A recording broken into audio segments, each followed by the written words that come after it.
Hi guys, welcome to my wife's channel, Mrs. Schatz. Well, today she asked me to be in this video, but before we get started, please do not forget to like her channel, Mrs. Schatz, the YouTube, Instagram, etc. You know how it goes. Before we get started, my wife actually asked me to be part of this journey of hers. There were questions that people had asked us. How do we keep our marriage flowing? How do we keep it going? Look guys, I'm not a relationship expert. I've never went for any classes or whatever, but I'm speaking on behalf of experience, of what I've experienced along in my life and everything. So before we get started, the questions that were asked by random people. I will keep them private and confidential. I won't mention anyone's names. But the first question was asked by an anonymous person. The first question was, what is my secret in keeping a relationship or marriage strong? Look guys, a relationship is not something difficult. It doesn't take a rocket scientist to be in a relationship or actually to be in a marriage. My opinion, and these are all my opinion, okay? In order to keep a relationship strong, you have to make sure that there is a great deal of communication and understanding. Women are different. Women are very difficult creatures. So you guys must understand what they're feeling, what they need, and what they want. Okay? Whenever I advise my clients, I always tell them, look, take for instance a four-cornered house. Okay? Each wall on that house, you write all the 4 factors that you actually want in a relationship. And mind you, take love away. Let's take love one side. So take the walls, the 4 walls, put the factors that are important in a relationship. So I'll give you an example. On the one wall, you'll put trust. The next wall, you'll put communication. Okay, the other wall you can put let's say happiness. Okay, and then the other wall, what did I leave out? Put a factor that you guys need in a marriage or a relationship. So the one is trust, the one is happiness, the one is communication, and let's say the one is understanding, or all those things. Put those 4 factors together, okay, and then put your roof. Your roof is love. That always comes on top. You understand? So you've got your 4 factors that you need in relationship, okay? Communication, happiness, trust, and what's the other one? Put anyone in the 4th wall. Make that wall strong. If those 4 walls are very steady and strong, then obviously your roof will be love, which will be very strong if all 4 walls are intact. So the mistake people do is, in the relationship, they always concentrate on love. The reason why you guys are together, most probably, is because of love. So love should not be the main factor in a relationship, because people tend to mistake that. Once they love someone, they feel that because I love this person, I can disrespect them. You understand?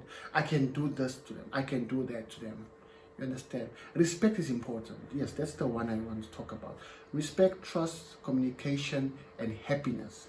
Those are the 4 important factors you need in a relationship in order for a relationship to be strong and understanding.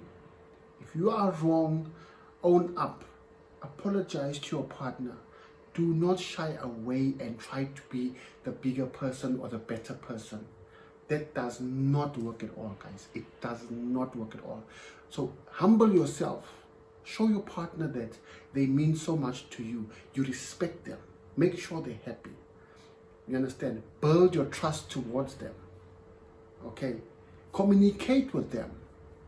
Communicate. Because sometimes if you block the communication between you and your partner, that's where someone else will build the communication.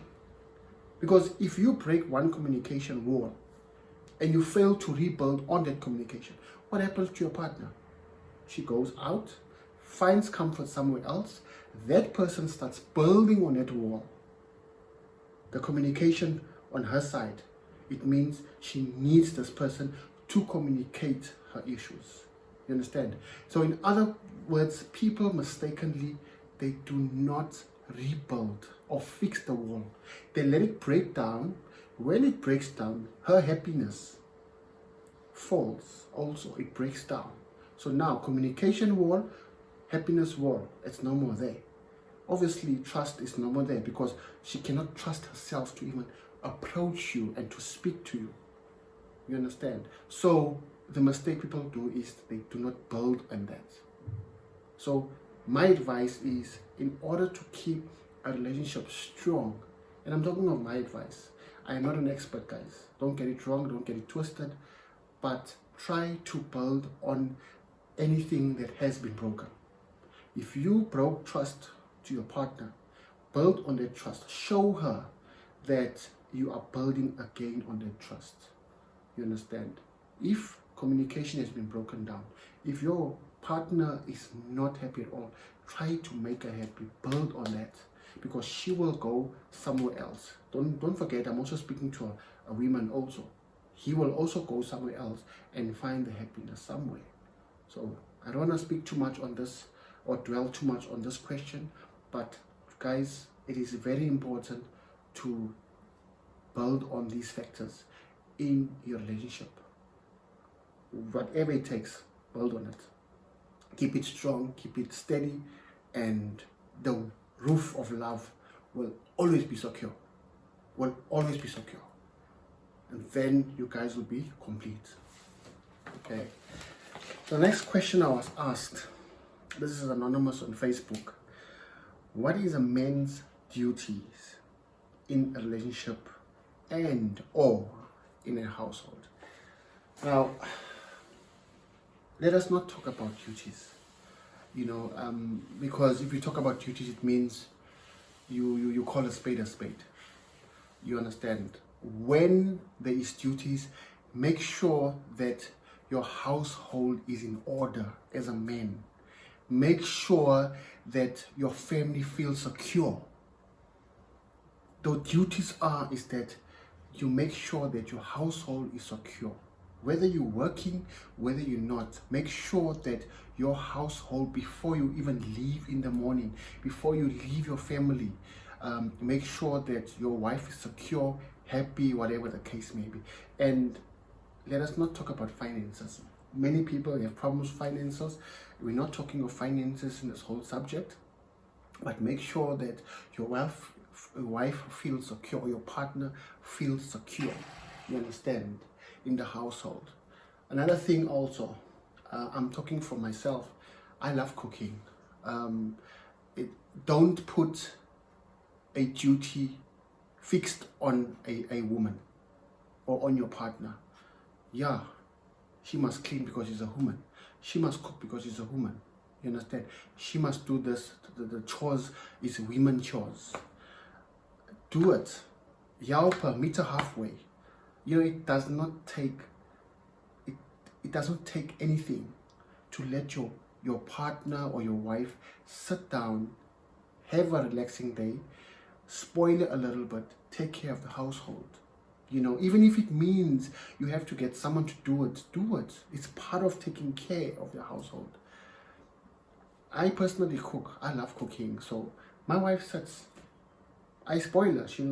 I'll cook. Sometimes she'll ask me, what am I cooking? I'll make a plan. Or I'll ask her, what can I cook? You understand? She'll give me ideas. but I'll find myself in the kitchen.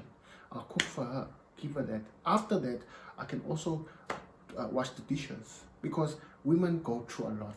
Especially, I'm talking from my side. My wife has been for the baby now. She has so much to do.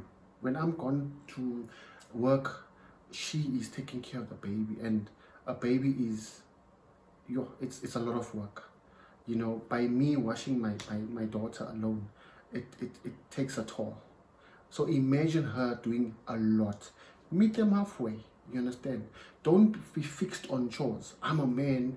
I'm not supposed to do women stuff. There is no such thing. There is no gender when it comes to cleaning. There is no gender when it comes to looking after a baby. You understand? Look after the baby. Sometimes take that pressure away. And another thing I would explain to you guys, that sometimes helping your woman halfway gives her time to be with you.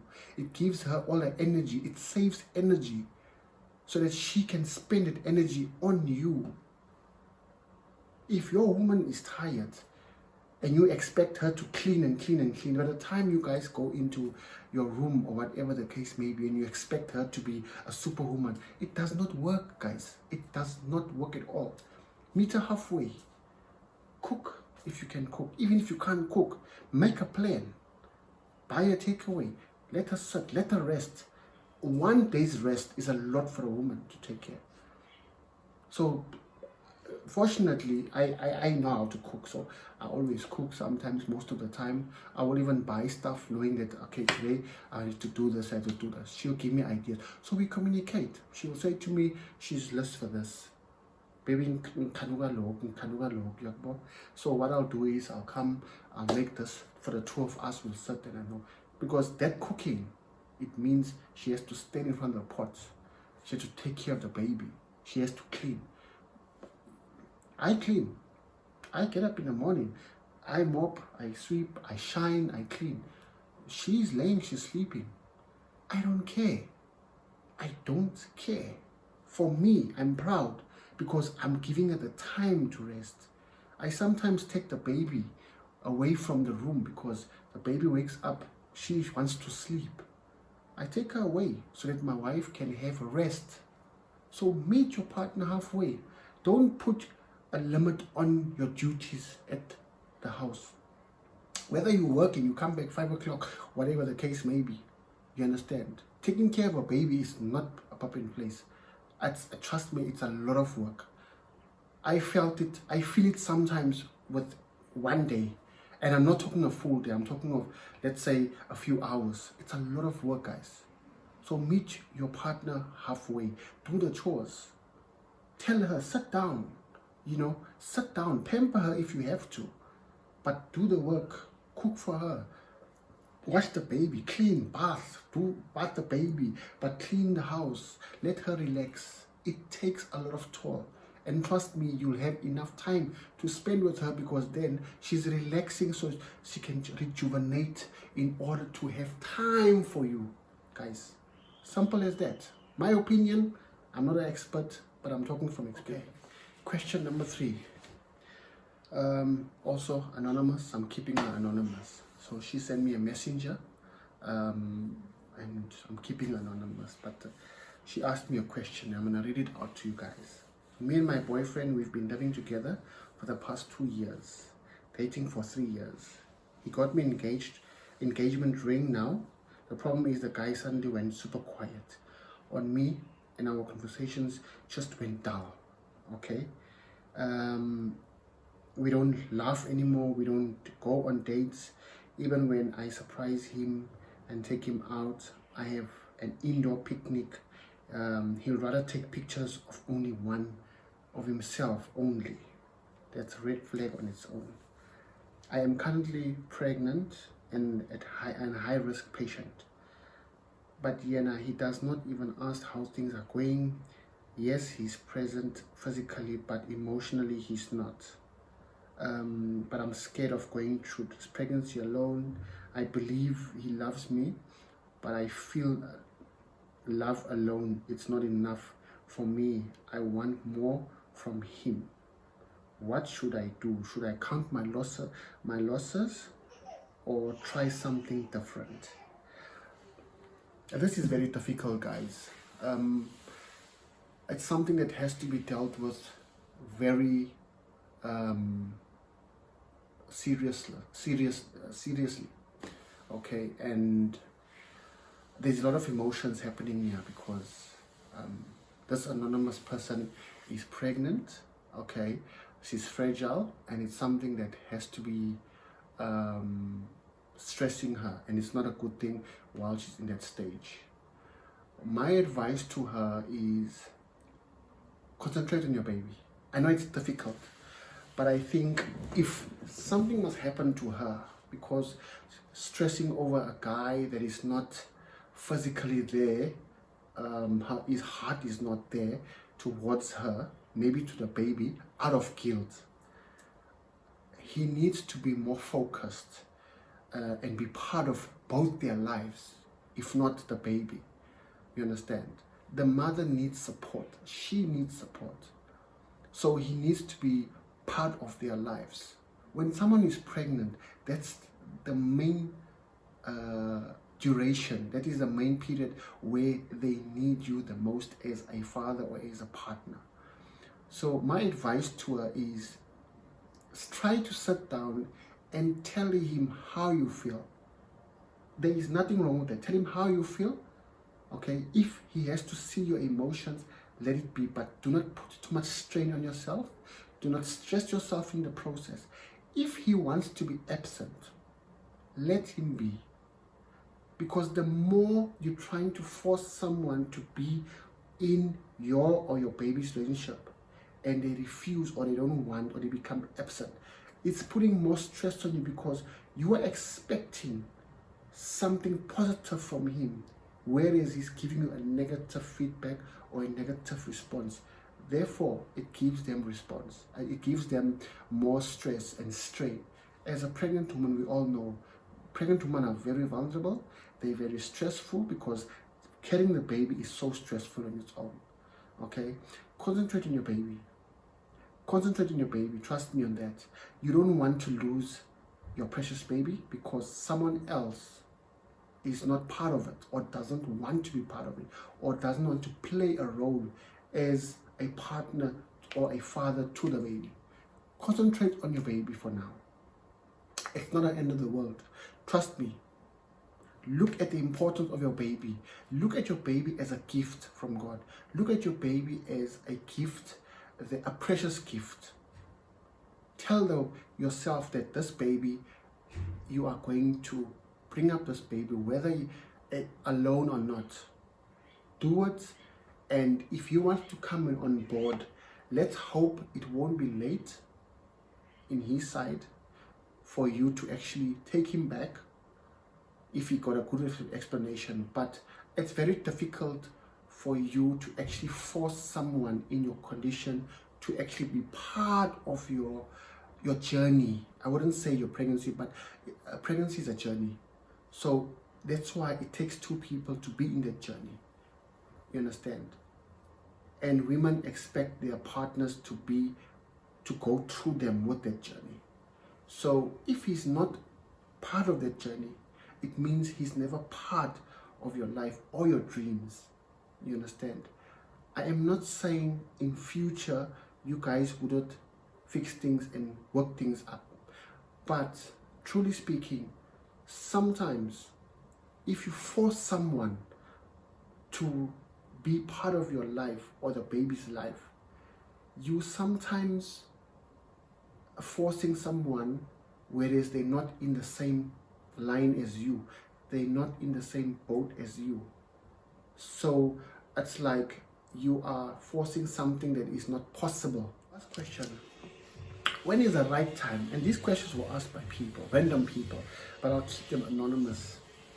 When is the right time to be intimate with your partner after meeting them? I mentioned this before, guys. Look, there is no right time. You know, sometimes things happen because of the heat of the moment. I think the main thing is that the approach. When you approach a woman, how do you approach her? Do you approach her in a sense of just wanting to bang her for one day, or do you approach her wanting to have a relationship with the person? I can be, if me and my wife would have met the first time and had sex the first time, it doesn't mean that we cannot get married. It doesn't matter. But try to get to know someone before you become intimate with a person. It can be 3 months, it can be 2 months, it can even be more, because that gives you time to actually know the person that you are going to be intimate with. You understand? Because some mistakes guys make is that they want the cookie before they even know where the cookie comes from and how the cookie is made. If you understand what I'm saying.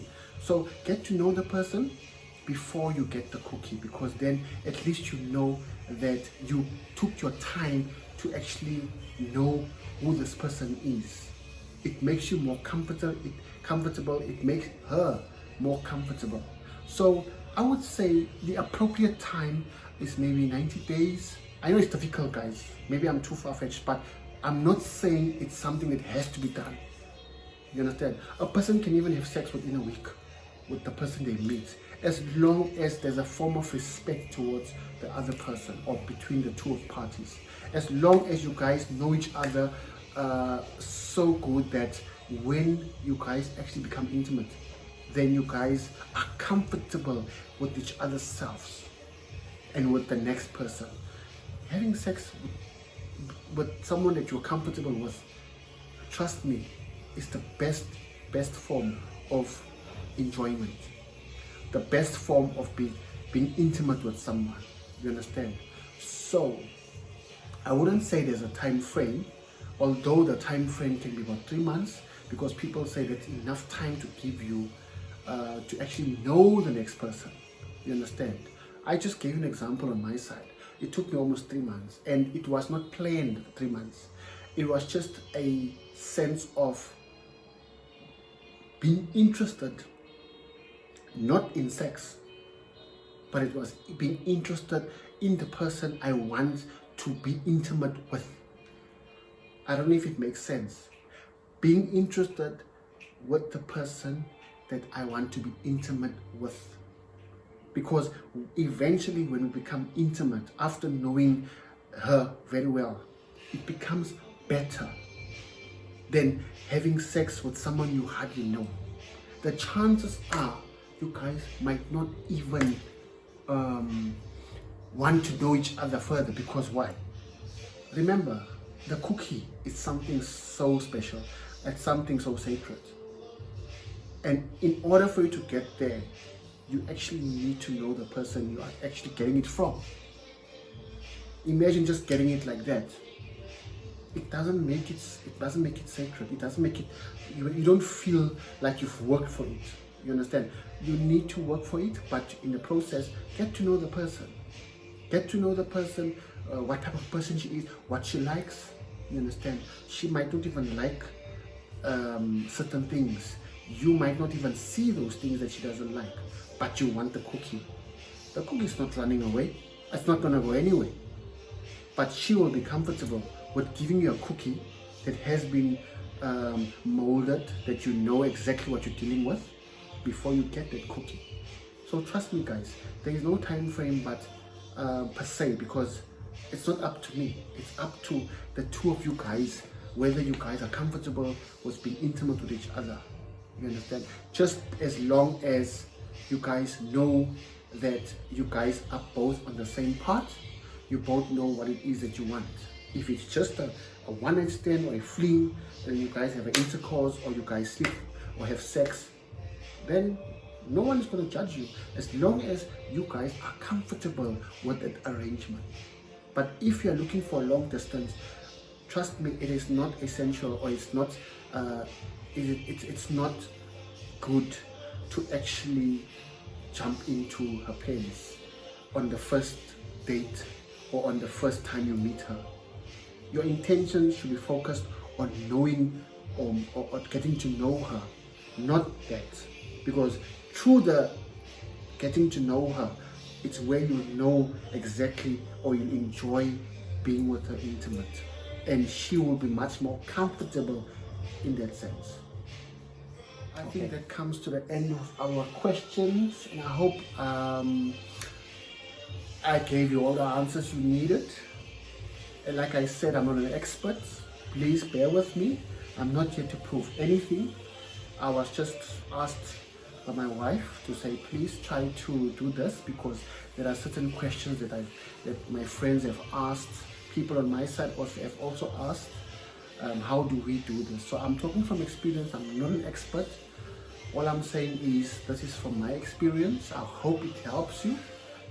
If it doesn't, then I'm sorry, but yeah, this is all the best of my abilities and my knowledge of how to actually approach these type of questions that were asked to us, especially directed to me, as to how do I interact, or how do I communicate with my partner. And this is the advice I could give you guys. But till next time, my name is Nathaniel Schatz. Yes, the husband of Norma Lungelo Schatz. Mrs. Schatz to you, and I hope I was of help. I thank you for tuning in. Please do not forget to subscribe, as my wife does it. Subscribe and like Facebook, like her pages, and subscribe her YouTube channel. So please do subscribe. I'm asking you, subscribe. Thank you.